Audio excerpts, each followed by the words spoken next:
Hi friends అందరికి అందరైతే ఏం చేస్తున్నారు? మేమైతే తోటలోకి వచ్చినాం. తోటల వీడియోలు అక్క నేను ఇద్దరం కలిసి తీయక చాలా రోజులు అవుతుంది అనమాట. వస్తున్నాం కానీ వీడియోస్ అయితే తీస్తలేము. ఎంతసేపు వస్తా అక్క? తెల్లగా ఉన్నట్టుంది.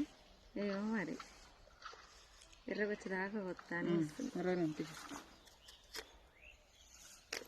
ఓకేనా? మరి పుచ్చకాయ అంటే మీకు ఎంత మందికి ఇష్టమో కామెంట్ చేయండి. మాకు ఎండాకాలం వచ్చిందంటే అసలు ఏ పండ్లు సరిగ్గా తినాం. ఈ ఒక్క పండు మాత్రమే తింటాం. ఏం పండు? ఎంతైనా ఉంది, రెడ్ గానే ఉందిరా.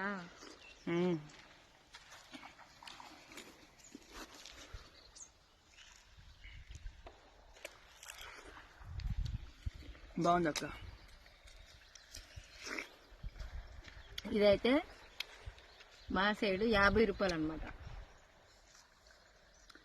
మీ సైడ్ ఎట్లా ఇస్తున్నారు? ఈ కాయల కన్నా మాకు వేరే కాయలు ఇష్టం.